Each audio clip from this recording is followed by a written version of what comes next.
welcome back to Lethal Gaming. It's Lethal here, and I'm bringing you another video of AOE 2. Guys, we're back to doing a little bit of casting. I haven't casted in a fat minute because Age of Empires would crash. And why you copy me? Heh. Looks like we got two Malay, fam. Look at this. Malay and Malay. So Age of Empires doesn't crash anymore, and we're going to start doing casting games again, guys. Once again. I meant to pick Magyard. Yeah, this guy messed up this game. He tried to go Magyard but picked Malay, and I thought that was kind of funny. And don't type while you're playing because this is what happens. You have AFK, idle, villagers, scouts, chickens, turkeys, pigs, what have you. Oh well, good luck, have fun. Guys, let's look into this game, guys. It was an arena, and I wanted to mention that I've been working on a strategy with Malay. I will show you the POV version of this strategy in good time, probably this Sunday. I didn't stream last Sunday because I had a birthday party to attend. My brother had his birthday party, and that was that, guys. Let's focus on the game though. Standard arena gameplay. Our Malay player is cutting trees, making sure to do this. But what I mean by standard gameplay, look at this.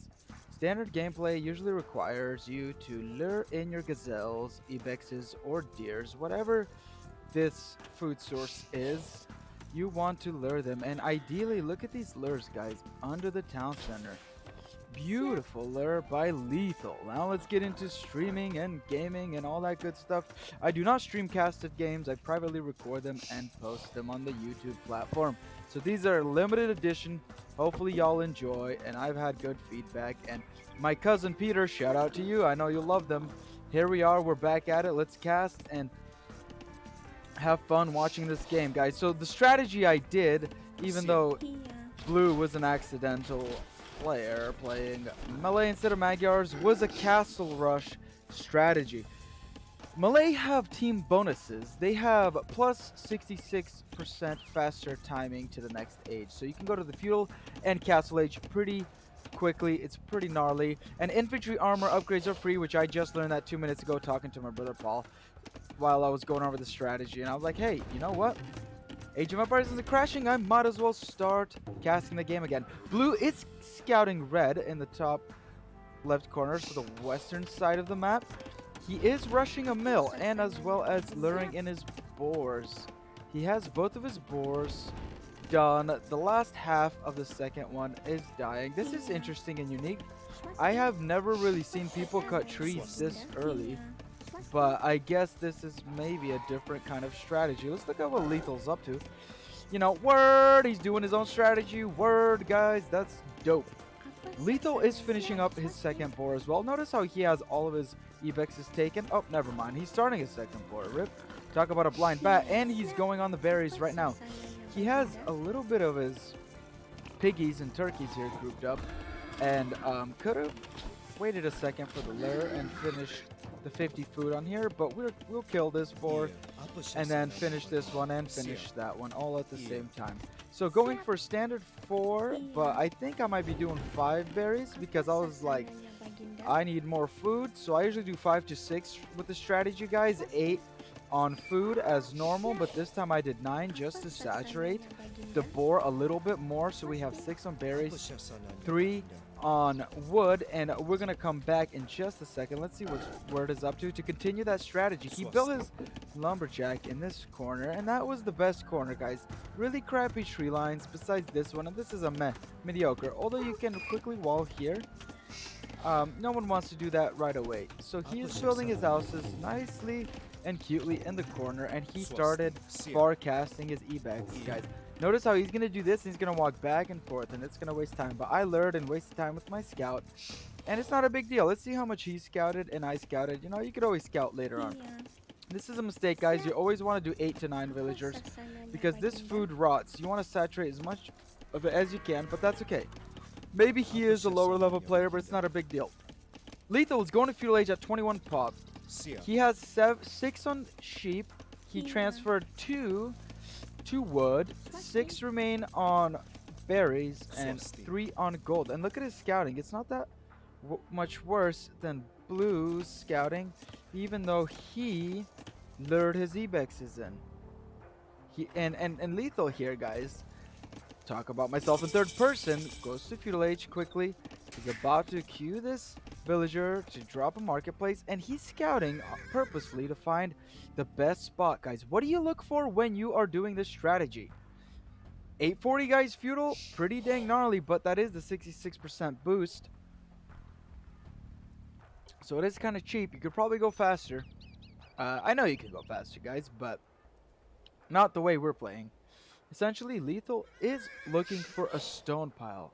Guys, the most ideal spot to drop next to the wall is between a stone and a gate.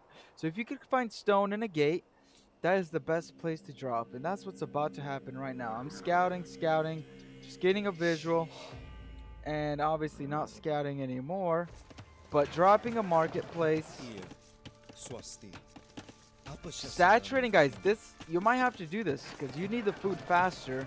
You don't want to build farms, so I'm still using 6 on berries, and bam, I found my spot, guys. I found the stone pile. I was like, yes, this is gonna be it. Notice how I stopped villager production at 24. I had to cheat it. I felt like I was behind.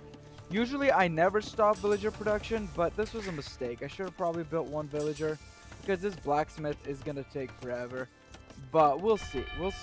Yeah, I essentially got 800 food. Still didn't finish my blacksmith on time, guys. But it was almost flawless. We're at 96%. We have that 50 extra food, so that villager could have been built, and next stage could have been acquired. Now we're gonna go all on stone, guys. You send like 8 to 10 villagers in stone. The more you send, the faster you'll pop out your castle. At this point, you can take 2 off of gold since it's really close, so there's no walking time, and that's exactly what I did. If your gold was out here and your stones here, I would recommend just leaving them there. And you could possibly just buy some stone later on with your gold. It's a little better than traveling all the way there, and then you're gonna have to send them back once you start building your Karamba units from the castle. Lethal is continuing to scout. At this point, I'm just doing a little extra scouting. Not that it matters. Your relics don't matter. Every resource out here doesn't really matter. This is the only place that matters. I found this. There's a stone. There's a gate.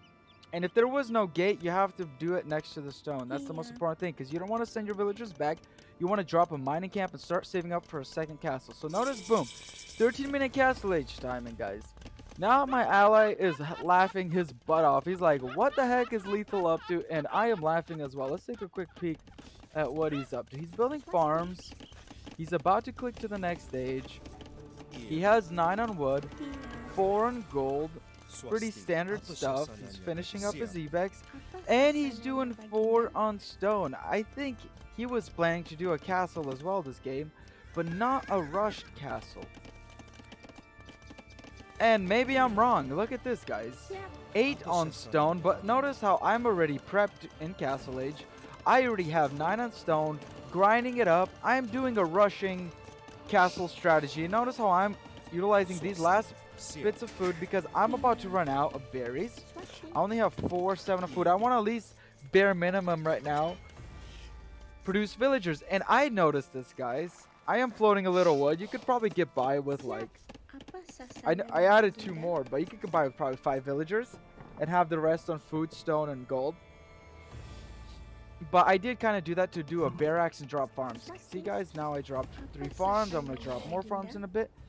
Guys, I knew his scout saw me, and I didn't care. I'm like, this is a rush.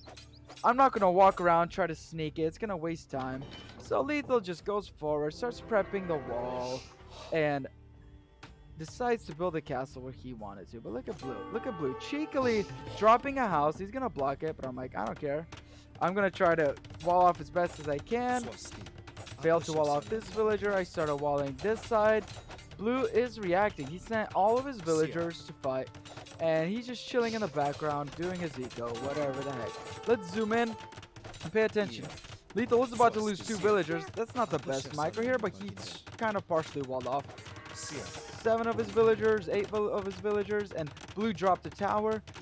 And essentially, it's just a race, guys. Who can get their building up faster? But unfortunately, he's gonna get up his tower.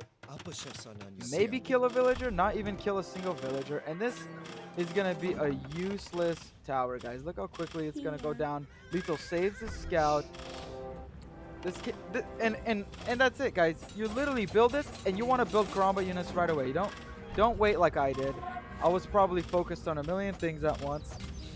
The tower dies. Word loses his potential castle, and he starts walling. He's smart. He starts walling. He sends these guys out here. And I had a feeling later on, guys, that those villagers most likely didn't return. I know they left, but that's about that. Lethal starts building those Karamba troops. Keep spamming as many as you can, guys. This is where high APM comes into play. You want to go between your TC and castle so you can build at a consistent rate. Notice all these farms dropping. This is great, guys. I'm going to have a really nice supply of food. I should probably send 2 or 3 more in gold, which I am about to do that.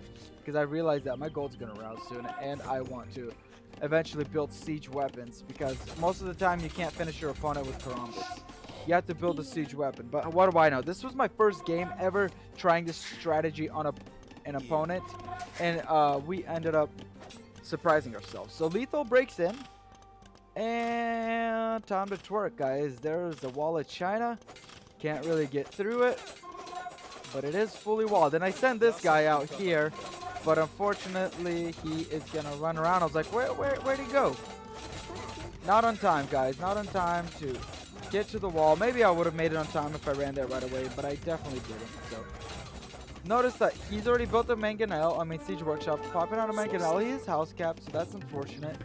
Still getting resources. Has plenty of food and gold. Could go to the Imp age at this point, low-key, if he built one more building.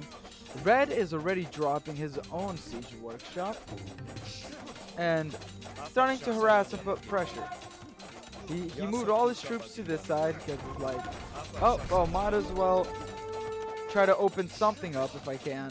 If not, it's not a big deal. You guys go back straight to stone, build that workshop. Ideally, since I saw his mangonel, I should have built a mangonel, but I couldn't afford it. So I was like, yellow swag, I will build a battering ram. And notice this, I sent this little scout. I knew his villagers went somewhere, so essentially you want to send a scout to resource points. You can go here, here, you can go here, you can go here, and all that stuff. Let's not miss the action. His mangonel is firing. He's trying to kill our troops and whatnot, and bam, nice solid hit. Let's see if Lethal reacts. Most likely won't. What? Where's the second hit, Blue? Rip. He kills them. I only managed to pull off one, but look at all these villagers slaughtered. GG, well played. Blue loses villagers. Notice what's happening at the front base, guys. This is a 3-war front. Lethal just microing this troop. Going castle already. A second castle. And microing his troops back and forth. Trying to waste time. Keep his attention. But it's too late, essentially. The castle's almost half HP. Blue does notice it. Lethal's ramming these things down because, notice, if we kill his market, he won't be able to go to the Imperial Age, but he's already building his market again. And Lethal's still applying pressure. At this point, if you can, go to the Imperial Age, build a castle, defensive castle, build trebs. You know what I mean, guys? It's not a bad strategy if he can do it, but most likely he won't be able to. Blue decides to go here and harass these guys. He gets a good shot, makes a good connection, but it doesn't kill too many of them. Like 2 of them dead. Now Lethal's going all in. This could have been Imperial. This is a late castle drop. He had 700 stone for a while. Essentially, he's probably just a little pressured, a little slow, maybe even a lower caliber player, but he's not doing too bad. Scores aren't that far off. Most of my scores in the military aspect of the game, but villager population's the same, and technically he has more economy because I'm the one who's investing fully into military and partially into economy. Notice this, guys. Boom, mistake fog of war off. Lethal raids, kills the only mangonel he has, and attempts to attack the castle. GG, well played. Easy does it, guys. Easy, easy. Should have he quit? I don't think so. I don't have anything queued up, but essentially another villager and a few karambits wouldn't hurt. And back to Yeah. stone, guys. Your goal here is just to fully rush and finish it off on a 1 TC Apa sasananya kind baginda? of Swasti. build order. Iya. A lot of gold villagers. This was oversaturated. Could have started separating them towards wood a Swasti. little more and food. But I'd say wood at this point. Bring these villagers, these Karumbits back. But I kind of felt it was a GG once I poked through here. I'm like, he's probably going to quit. And I have my Mangonel coming in case he just tries to protect his town center and villagers by queuing them in there. I could just long range it and finish it off, guys. And this is the strategy. Hopefully you guys enjoyed it. It was a quick game, quick and easy one, and I will be showing you guys later how the strategy looks like in first person. Most likely this Sunday I plan to stream, so stay tuned for that, fam. And let's take a quick look at our scores. I did beat him a little bit in economy. That was mostly towards the end. But I want to show you guys the biggest difference here in a sense that 34 army. Look, he has 5k food, 3.5k wood, so he's killing us there. The only thing we beat him on is the stone, and he beat us in gold, so I guess that's pretty close. Essentially, he has very nice economy. If he dropped an extra TC, played it a little bit of defensively, like, 2-3 mangonels, he was walled off. And if he built that castle earlier, he would have been set and most likely have taken the game because he was ahead in economy. But if we notice here, I have more villagers than him, so his production got halted a few times. And good for Lethal, making sure to focus on his military and building 2 castles, but also making sure to build some vills in the background. So we matched him with vill count. Technically, he should have had more vills, but it is what it is. GG, well played, guys. Stay lethal. Take care. Bye-bye.